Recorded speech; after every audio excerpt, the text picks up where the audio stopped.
Drugs. Drugs are bad. That's all you get, just drugs. This is your brain, and this is your brain on drugs. Do you know those commercials? Yeah, this is your brain, me. This is your brain on drugs, Aliyah. I hate you! No, you don't. Awful. All right, we're talking about drugs. Ooh.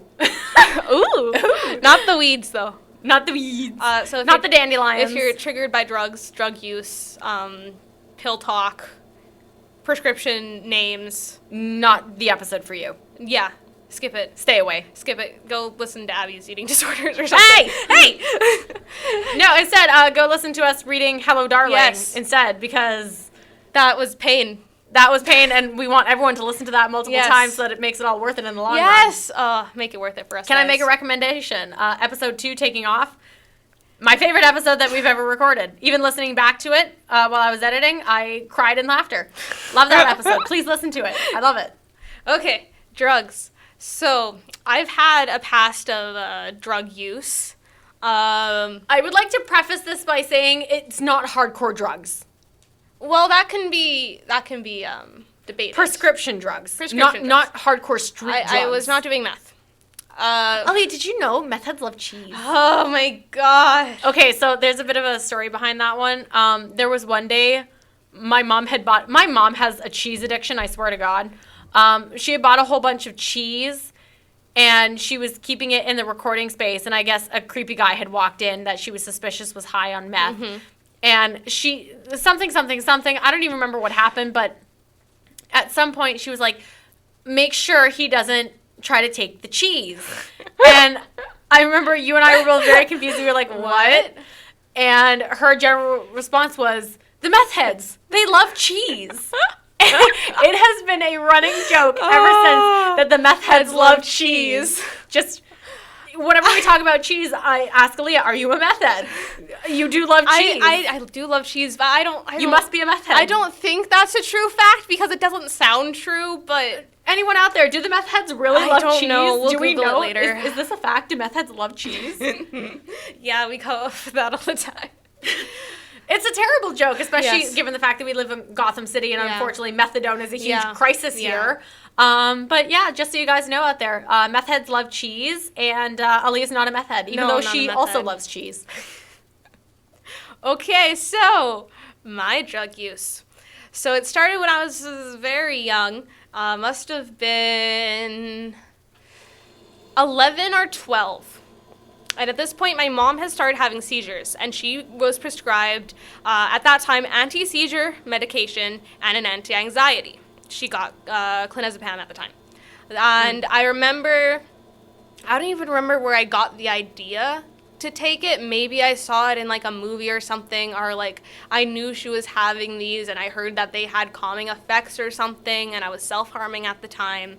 But was it maybe like you observing her being mellow after taking it? Maybe. I have no idea about remembering, but that's what drugs do to your brains, kids. Well, I remember looking up the name of the prescription, reading the effects, reading everything about it, trying to make sure I was safe before I took it because I didn't want to die by taking one of them, but I also wanted to take them. How old were you? 11 or 12. 11 or 12. Yeah. I feel like you must have seen a movie because I feel like that's maybe that's just my experience, but I feel like that's very young to start being curious about what happens if I take a pill. Well, what was your urge to take it in the first place? Here's the thing. When you're my age, what that was, 11 or 12 in the mid-2000s, and you're in middle school and stuff, and you have a Tumblr, at that point, self-harm blogs, pro-ana blogs, and drug use blogs were huge. Yeah. So basically, you could search up any tags for anything. Even if you like searched up like self-harm, there would be photos of like open cuts to like trigger you purposely or something. I don't know. It's so weird. These places are like cesspits of just hatred in some ways because it's almost like encouraging people to share their photos, but then their photos trigger other people, and then these people go on and like want to share everything. And it just literally sucks. It's a bad everybody cycle. Into it, and it's so awful. Thankfully, it's not like that anymore. There's some other purposely triggering content, but it's different now. Mm-hmm. So there's nothing too graphic. So I remember if you were a young kid at that time, there was always those gifs of like the girls and they're taking photos from like the nose down and their tongues out and they have a pill on their tongue and it like changes colors and stuff, like trendy stuff like that. Yeah. And stuff like Skins, like the TV show, were really popular at the time. Right. A lot of stuff popularizing drug use. Drug use. So I don't know what possessed me to do it, but I swiped some for pills. I took it. I liked how I felt because I was sleepy and suddenly I wasn't sad anymore. I didn't feel depressed. I didn't think at all. Yeah. And because when I was that age, Escapism. when I was that age, I won't go too far into it, but I was being sexually abused. And I was going through a lot of hard Not time. by her family. No. Not by her family. No, not at all. Wow. No. But I was feeling so low that I just didn't want to feel anything anymore. It's just you had no self-worth, and so you would rather not even be conscious enough to feel anything. Yeah, and I remember, I know this, as soon as I took some of those drugs because I was so young, and I don't think the dosage was pretty high, but I wouldn't remember that much after taking it. Slowly it got to, take more and more, but I had to be careful, right, because these were my mom's prescriptions. I think what really scares me is the fact that these were doses made for an adult and you were an 11 to 12-year-old who didn't need them. Like, that scares me. And I was taking it. But I had to be careful at how much I took all the time. Because she would notice. She would notice. So I would, swipe them at certain times, count them out, stuff like that. And I remember I had this little box that I had them in, and I had blades in there as well. And my dad woke me up one day, and he said, because he found it. And how did he find it? I don't know. Like, did you leave it? I feel like that's not something you left it somewhere. That's not just something you carry around and accidentally leave on the kitchen counter. My parents are kind of naturally nosy. They're naturally nosy, but they're also naturally kind of hands-offish. Yeah, unfortunately. So he had found it one day in my room, or maybe it fell or something, and he found it. And he had taken it away, woke me up in the morning, and said, if I ever find this again, I'm sending you to foster care. I feel like that's not the right reaction to have. That is not the right reaction to have at all. I think the reaction is, do you need someone to talk to? Do you need therapy? Not, if you do this again, we're going to send you away. Yeah. So I feel like that's the opposite of what you should say. I remember being in the car with my mom. I was probably like 13 at this point. I was in the car with my mom, and my mom knows nothing of this. I don't know why my dad didn't tell my mom, because he should have. Well, maybe he was worried about her feeling guilty because it was her meds. Yeah, that was a big thing. You didn't want to stress out my mom, because then she could have a seizure. Especially because, just a little bit of disclosure here, they still don't really know what the trigger is for your mom's seizures. And so you have always had to be extremely careful just because you don't know what could set her off. And stress is one of those things that a lot of doctors say, yes, that can trigger a seizure. So obviously no one in your family would want to stress her out. Yeah. So I remember being in the car with my mom, and we were going to get food or something. And I remember my poor little soul looked at her and goes, Mom, would you ever send me to foster care? And my mom goes, no, who told you that? And I was like, Dad? I didn't say that. You didn't tell her? No, because I was scared, because I thought my dad was going to, beat the shit out of me. Oh. Because it's pills. Yeah. And this was already, I can't remember if I have a hard time with timelines. Might be the drugs, might be the trauma. Might be the alcohol. Might be the alcohol. I wasn't drinking at that point, though. No, but retroactively can make everything a little fuzzy. Did that make me stop? No. Made me hide it better. And I think that's the hard part, is when you approach an addict or someone who is suffering with a mental disorder of some sort, if you approach them the wrong way, instead of opening up and being more honest, I feel like 9 times out of 10, they just learn to hide it better. And that is so much more dangerous. Yeah. Because then it's like, oh, no, they seem to have solved their problem. Yeah. Meanwhile, they've just buried it even deeper, and no one will ever see it again. And my drug use was something I never talked about with anybody. Not even with me. Oh, God, no. God, no. Because at that point, there was always that fear of that they could be taken away. And I didn't want that. I wanted them to stay right where, so I knew what they were. I know how many I had taken. It's almost like a weird comfort thing where you didn't even necessarily need to take them as long as you knew that they were there, so you could if you needed to. It was the safety net, right? Yeah.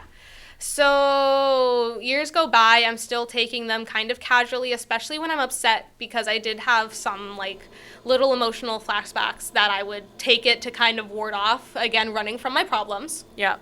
So I would take them if I was feeling really upset. And then my mom got switched over from clonazepam to lorazepam. Yeah, that's one I recognize because my dad used to be on lorazepam for his seizures with his cancer. Yeah. So I know how bad those ones are. So I think those are a little bit stronger. They are much stronger. They are one of the stronger medications that you can be prescribed. Yeah. So she got that one instead of the clonazepam. And I started taking those too, slowly. And years go by. This has happened casually since I was 11, 12. I mean, casual prescription drug use, I don't even know what to say because I have zero. I mean, at the very least, I've had a couple alcoholic drinks in my life. I cannot say that I've never even done a weed, you guys. I know, you've never like, done a weed. I don't even know what to say. Like, I have no experience, and I'm just, like, horrified. I'm like, I don't know. But, like, I never did it enough that got in the way with anything I was doing. I feel like you were much better at hiding the drug use than you were at hiding the alcohol Anything else. use. I was so good at hiding it. And that's what I wanted. I mean, do you think that you got that good at hiding it because of that confrontation with your dad? No, I think I've always been very sneaky. I've always been very sneaky. And when you're young, you learn how to hide stuff like that. Yeah. Especially when you you're definitely young. have a history of hiding things from people. Yeah. If Which is funny and hilarious now because you can't keep it, now you can't keep a secret to save your life. Listen. This is the hard part about me. If there's something I want to share, you're going to know I want to share it, even if I want to keep it a secret. If there's something I don't want to share, I'm not going to talk about it. Yeah. Yeah. Yeah, that's accurate. Yeah. Okay, we might take a break. Okay. We'll take a break. We'll We'll back. come back. In a second.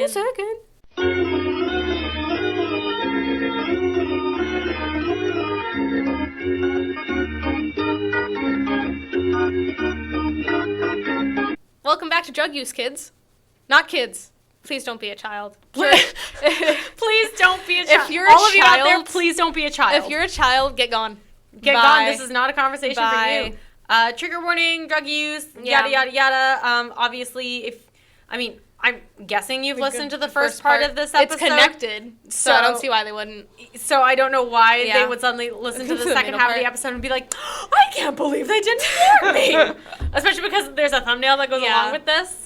So, I mean, if anyone is out there who suddenly goes, I can't believe they didn't warn me in the second half of this episode about drugs that they were going to talk about drugs. I feel like you need to be a little more observant, but Okay. that's just me. Continuing on with my lovely rainbow story. Wow. So, Mom got switched over to lorazepam. Started taking those as well, casually. Usually when I was feeling sad, didn't want to deal with it. And then when things got really bad, the intention was... I was still drinking at the time, but the intentions were just to sleep to get over my feelings. Just because you, at that point, were not in a good enough place to even think about them, let alone try to deal with them. I think my goal when I was swiping them was 6 per refill my mom would get. I would steal 6 pills per refill each month my mom would get. She wouldn't notice that. Yeah. Because I know for a fact when you're stealing stuff like that, I know that my mom doesn't like taking them, so she tries her best not to sometimes. Yeah. So as long as the bottle still looked mostly full, she would probably forget in between uses how many she... I mean, even for me, I know taking antibiotics or anything, I don't necessarily count how many I've had out of the bottle. I just look and go, oh, I've got 3 left. Oh, I've got 1 left. I don't go... How many have I actually taken? Like, I feel like that's not your reaction unless you're checking for something like that. So, growing older in my teen years, it tapered down when I was probably like 14, 15. Then leading into when I was 16 and 17, I had upped it up to 2 because I've been taking it so kind of like almost weekly or bi-weekly till my tolerance started building up a little bit. And I wasn't getting the same effects that I wanted. Oh, it's that whole you need more to feel the same high, right? Yeah, so I started taking 2 at once, which is not good because the dosage is already pretty high on those. I was going to say that's It's not scary. good. That's scary. And it got a little out of control where if I was sad and I knew I was going over to MD's house, I would take it too and just hide it. Oh God. Yeah, it was bad. It was actually bad. But when I was it didn't get really bad until I started mixing it with alcohol. That's the one. That's the one that scared me the most. Because no one knew I was doing this until October, right after I turned 18. I was gonna say, I didn't even really So that would know be October about it 2019. until you had started to go sober, and then you had said just in an offhand comment, "Yeah, mixing the two together was a bad idea." And I remember just staring at you with that look on my face, going, "Excuse me, do you want to repeat that for me?" And I don't know if you were trying to admit it in your own way or if you just like slipped up and accidentally said something about. A lot about of people didn't know. There's some rumors that MD knew or that MD didn't know. I knew that you had done the pills before because I had talked to you before, Aliyah, that's not smart, and I talked to you about doses and side effects and everything else. I knew that you were doing it. Yeah. What I didn't know was that years ago. What I didn't know was that you were mixing it with the alcohol. That's what got me. It wasn't my intention to at first. So what happened, and why I call this an accidental suicide attempt, is that I was feeling really bad, feeling awful. I had stolen vodka from my parents, and it was in a Pepsi bottle, because where else are you going to keep it? And it was I don't know, in the original bottle that it came in? I can't steal the whole bottle. They're going to notice. Oh, I see. I thought you just meant literally you kept all of the vodka in your house in a Pepsi bottle, and I was like, why? No, it was in a Pepsi bottle, an empty Pepsi bottle in my drawer, and that's where I kept it. And I remember at first I took 2 of the lorazepams because I felt bad and I just wanted to sleep the day away because I was dreading something. I don't remember what I was dreading, but I was just done, and I slept. And then I woke up and I really said, I want to sleep again. Fuck this. You just didn't want to be awake. Yeah. So I had taken, and this was the first time I ever mixed 2 different medications. I took a lorazepam and a muscle relaxer. Oh my God. Are you trying to stop yourself from breathing, my dude? And I, at that point, blacked out. Yeah? And then I started drinking. Oh my God. And you remember, because I called you too. I do remember that phone call. I didn't realize, I figured you had taken something. I didn't realize that you had taken 2 somethings and been on alcohol. Oh, it was that was a bad day. I remember, I do remember that phone call. I was very concerned and very confused. So, and at that night there was a social. Yeah. And I guess you guys talked about it a little bit. I remember that because I was freaking out because nobody knew I was doing drugs. Yeah. So I was flipping. Yeah, I was very worried. So I was trying to... And I was slurring everything, texting my friends, going in and out of consciousness, saying that I wanted to die because I had no filter at all. And that's why I had told Tracy, my mom was actually working with me, and I had expressed to her a lot of concern because you live right near the community center where we bartend. And so I had expressed to her, I was like, I'm very concerned. I may run over to her house and check on her because I'm very, very worried. My lovely friends, Sherry and Cordelia, came to my house to check on me. If I hadn't been bartending, I would have been banging down your door. Yeah, and I remember... Last thing I remember from that, I remember taking 2 more of the pills and laying down to sleep, blackout. The next thing I know, I'm in and out of consciousness, and my friends are sitting on my bed. And I'm like, what the hell? What's going on? And I remember going in and out and talking to them a little bit. And then I remember waking up and being a little bit more coherent, just a little bit more coherent. And I was talking to MD, who had gone off work and came over to see me. My parents were furious at me. Yeah. They were like, what did you take? Because they didn't know. And I told them what I took, and I was kind of worried, and my friends were like, you should go to the hospital. Mixing drug types and alcohol on top of it. I think you were trying to stop your lungs, my dude. Not everyone in that situation were supportive of me going to the hospital.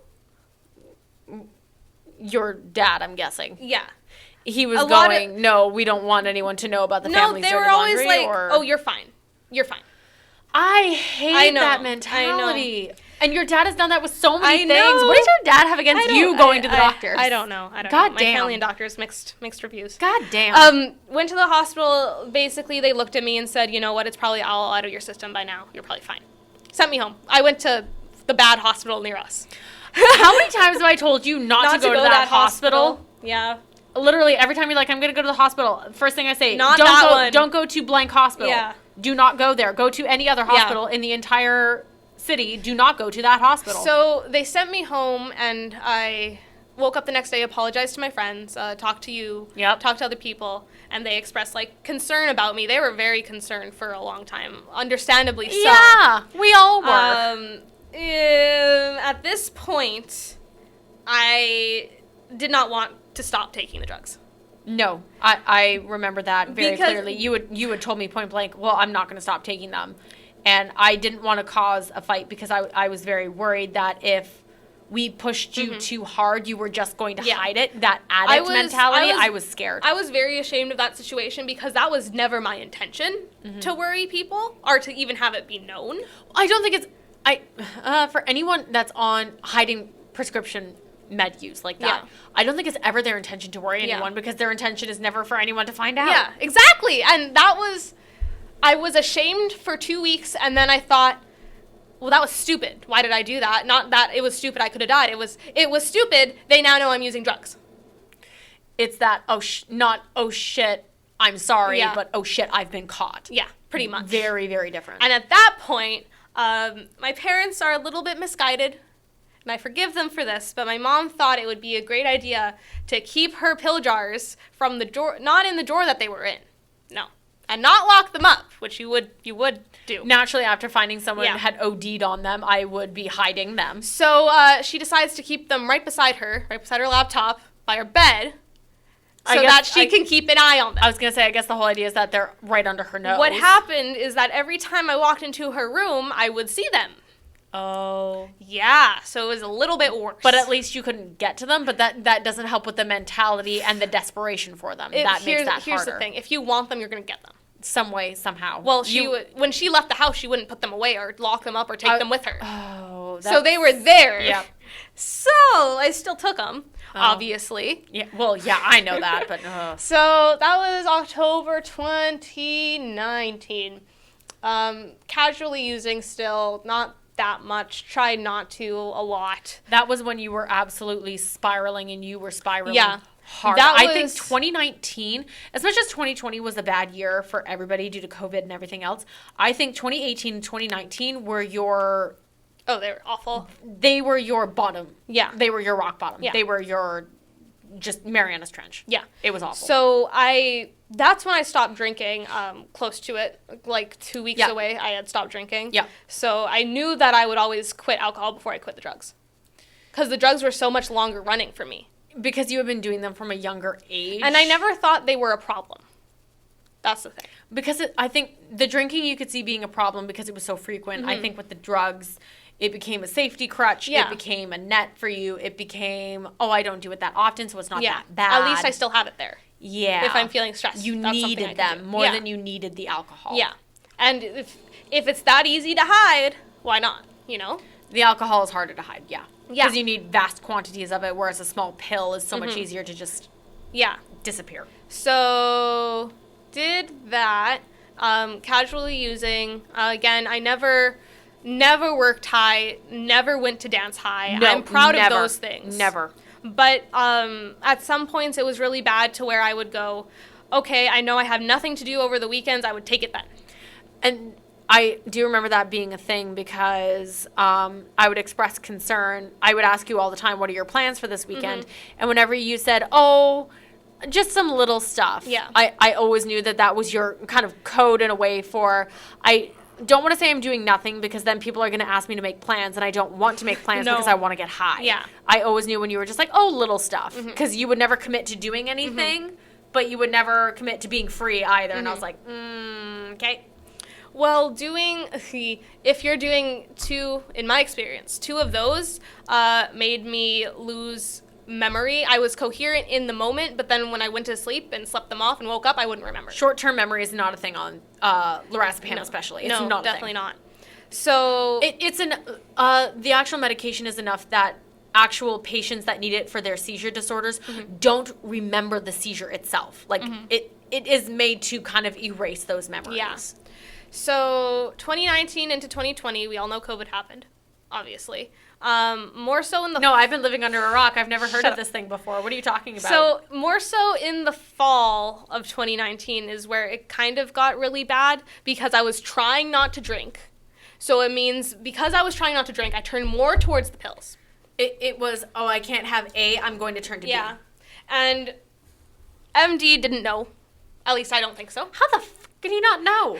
He didn't pay attention to me that much anyways. Obviously. So I don't think he knew that much. Idiot. So a lot of the times I would take drugs, go to his house, which I shouldn't have done. That's a horrible thing. Never do that. Never do that to people, and especially people that you love.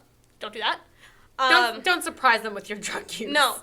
And he didn't know about it, and a lot of the times I would be there and not remember and find out later that we had sex and be like, but here's the thing, I know it was consensual at that point because like I would, sometimes I would do that purposely because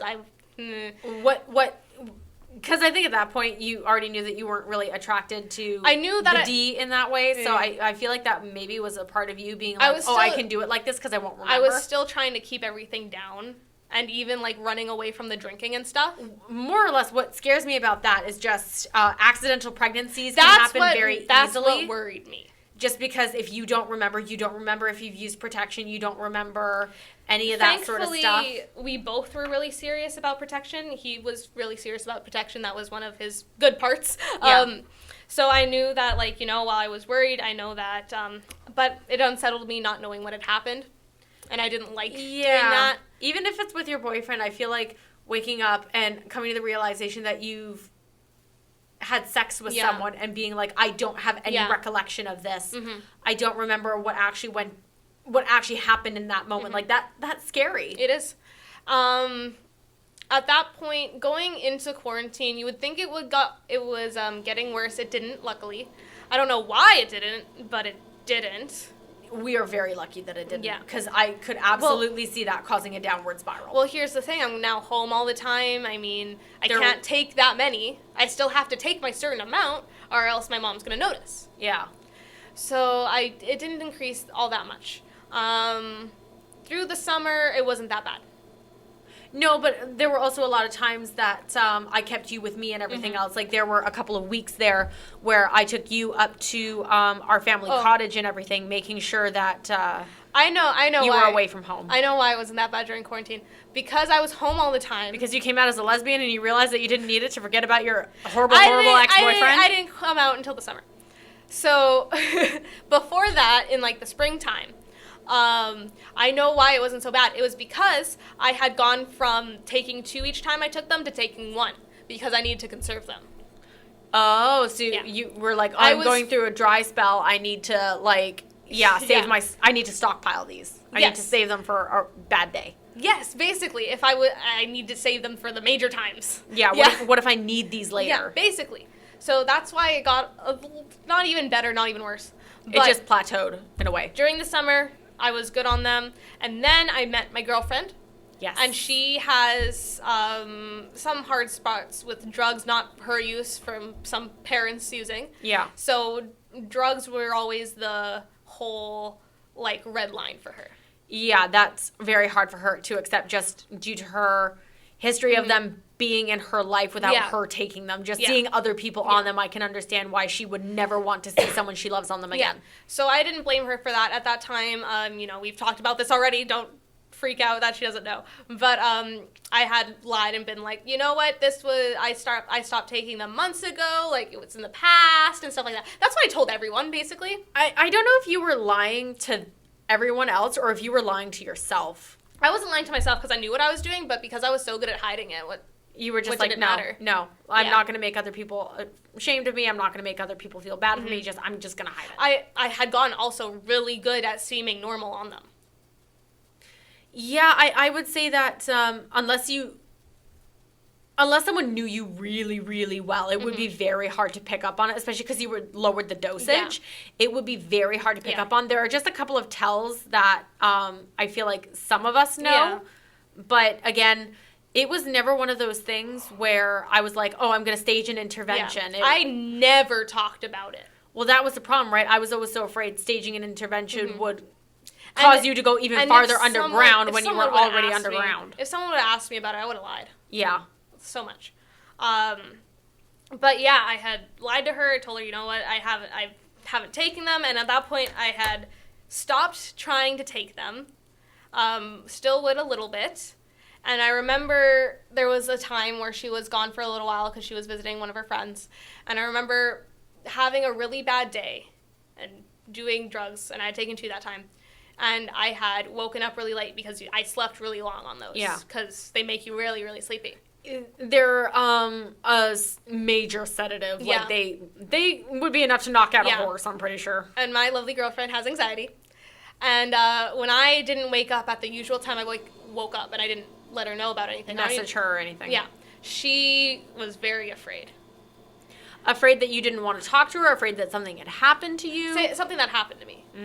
So she was in tears, afraid, because that's something that she struggles with. I love Alex. How could you do that to I Alex? How know. could I you? felt so bad because there was like a string of messages from her just worried sick about me. And one of the messages was, I'm afraid that you were taking drugs again, because it's some...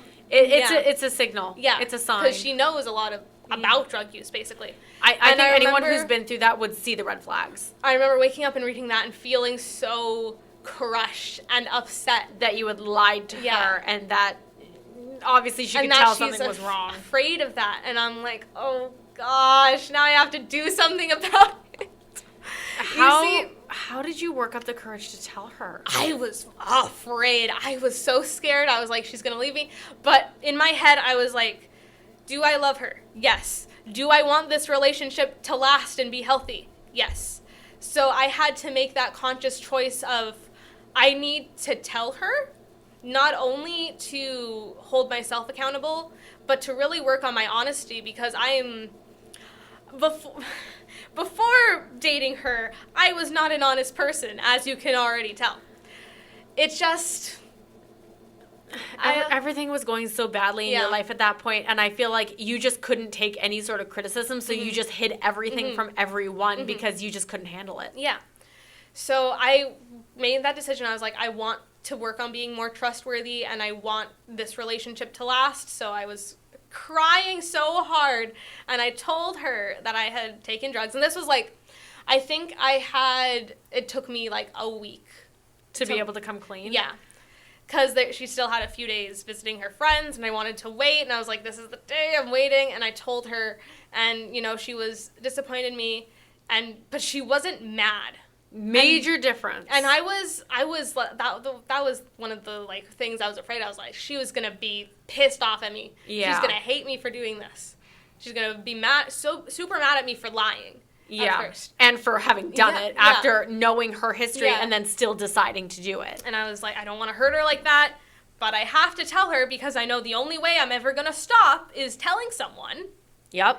So It's the first step. I told her, and she wasn't mad at me, and she told me she was very proud of me for telling her, and that's something that no one's ever told me before, especially after hiding that for so long and being so ashamed of stuff like that. Having someone say, I'm proud of you for being honest. Like, that's huge. So she told me that, and I remember just, like, crying and being like, I'm so sorry. You know what makes me proud, though? The fact that you realized that you cared more about your girlfriend than you did for the drugs. Yeah. You needed her more than you needed them to make you feel good. Yeah.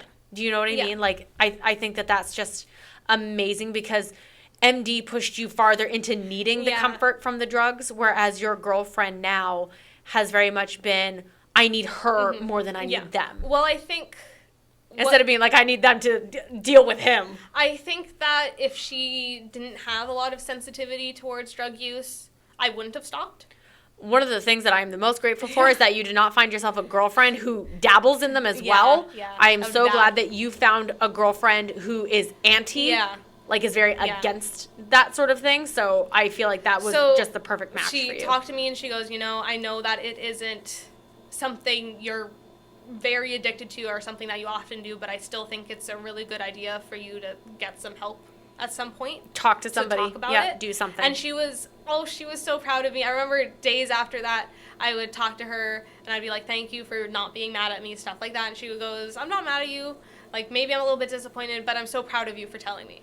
And I'm like, it has to start somewhere. Yeah. And, you know, when you see someone who is genuinely upset by what's happened, are you going to look at them and say, oh, I'm so angry, how could you hide that from me? Or are you going to look at them and say, I'm glad that you were honest. Yeah, I'm disappointed, but I'm just glad that we are now at a place that you trust me enough to be honest, and we can start moving forward to change things. So, is being angry going to change anything? No.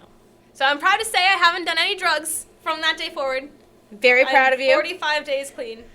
For the first time in my life. Probably one of the longest times. You are substance free. All Completely. substances. Oh my gosh. How has that been for you? Hard. Yeah. I don't like it. Yeah. But it's okay. I know that. I know what to expect. Is it hard not having the safety net? Is it hard not having that as a coping mechanism? Like, what is hard about it? Is it just the urge to go back to it? Always. I think having to find different ways to cope definitely was one of the hardest parts. Mm-hmm. Having to know that wasn't there for me was one of the hardest parts. Something you've been using for half of your life is not there anymore. Yeah. So it's like, what do I do now? I have to actually feel things. And having a supportive partner has been very nice because it's been life-changing for you in more ways than one. And even just like sharing that, I know that now I can share, I'm having an impulse. I had to try not to be home alone because then I would get the impulse to swipe something. It's so easy, right? Oh, so easy. But like, you know, just knowing that I have a safe place to talk about my emotions and my drug use that I was struggling with was a big thing in general. So now it's just like finding different ways to cope, knowing I don't need it. You don't, and that's the hardest part. Because you feel like you do. As much as you know you don't, you feel like you do. And at any point, I'm more happy now that I can remember most of my days. Honestly, something I'm so proud of you for was the day you told me, Abby, I have another tracker app. And I was like, what's this one for? And you said, I am going clean from the prescription pills. Yeah. I was so proud of you because you weren't just addressing the alcoholism, you were addressing the other problem that was so much more deeply rooted. I was so proud of you. Did you know I was still using? Because I didn't talk about it to anybody. You didn't talk about it. And the thing was, I had suspicions, but getting hard proof was very different. Of course it was. And, you know, for me, as an intuitive, it was kind of like I am almost positive that that's exactly what's happening. But you can't talk about it. Because the thing was, even if I tried to confront you, you would just be like, no, it's not. And then what can I do? I don't have any evidence to push you to be like, Aliyah, I know. Yeah. The only thing I can do is try to call your bluff. Yeah. And that's not going to work because you were just going to be so desperate to hide it. Yeah. So it was like, what can I do? Until she comes to me, I can't do anything. Yeah. Yeah, I think I'm more proud of myself for this one than I was the alcohol. Probably because there was a lot more shame surrounding the alcohol. And in a weird way, I feel like that one was easier to kick because you still had the drugs to fall back on. Whereas getting rid of the drugs, you have nothing to fall back on now. That one was easier to kick, but with the alcohol, I still feel so bad about the things I did while I was drinking that doing the drugs, I feel like you didn't really hurt anybody. It's hard For me, it's hard to be proud of myself that I'm not drinking because I'm always like, well, normal people can drink. They can control themselves. Why can't I? Because I feel guilty about that. But with the drugs, it's like, I can kick it and normal people don't do drugs. Yeah. Normal people don't swipe drugs. Yeah. Yeah. But yeah, that's my story. I just, very happy. I am so happy and so proud because you also told me today, you had told me earlier you had an appointment. Aliyah, what is your appointment for? I got therapy tomorrow. Aliyah's finally going to therapy, and we love a therapy queen. I'm very Snaps scared. for Aliyah. We love a therapy queen. We love a person who is strong enough to say, I need help, and is also strong enough to go and get it. We love it here. I'm terrified. But you know what? You have been able to open up to people in your life, and the next step is being able to talk to somebody who can more than just coach you through it, someone who can help you resolve whatever is driving you towards that. Yeah. Because let's be real here, you have a lot of unresolved trauma. I have so many issues. Because ultimately, the drugs and the alcohol are a problem, but they are not the source of the problem. And I think that's the hard part. Yeah. Is that we can coach you through, no, you don't need it, no, you don't need it, and we can get you through that, but we can't actually help fix the trauma that is driving you in that direction. Yeah. We can handle the symptoms. Yeah. We can't fix the root cause. Yeah. So for you getting therapy to finally, and we've talked for years where I've been saying, Aliyah, talk to someone, go get therapy. Yeah. The fact that you're finally doing it, I'm so happy and so proud. It's nice to have a stubborn girlfriend who asks you about it once a week. I love it. Because then it's like, have you done this yet? We No. love Alex. We love Alex here. We all love Alex. Accountability is fun. Scared. And you know what? There's Terrified. no way of getting around the fact that it's probably going to be hard. It's going to be very difficult, especially after the therapy session, because you're going to let a lot of it out, which means it's going to be in your head. And I think that's the scary thing about therapy, is that it's like, I have to address this, and then I'm going to be thinking about it, and then I have to deal with it. That's scary. It is scary. But honestly, I think for you, being able to finally heal these things that you have been suffering with for so long, like, we love breaking the cycle. We love it. We are so happy. Yay for recovery and sobriety. So again, for any of you out there, if you ever feel like you need to talk, we are always available. Go talk to someone. And you know what color Aliyah's finally trying? Therapy! We love it. So you know what? Never be ashamed. Don't be scared. You know what? I know that even I, at 24 and viciously stubborn, even I can acknowledge that I need help, and I am going to be seeking help. Yeah. For God's sakes, if Aliyah can do it, I better get off my butt and We do it can too. do it. We can do it. We can do it. Not necessarily together, but in spirit, we will do it together. Are you ready, kids? Are you ready, kids? Aye, aye, Captain. All right, on that note, thank you very much for listening, and we will talk at you in the next episode. See you later. Take it gay by gay, guys. Bye.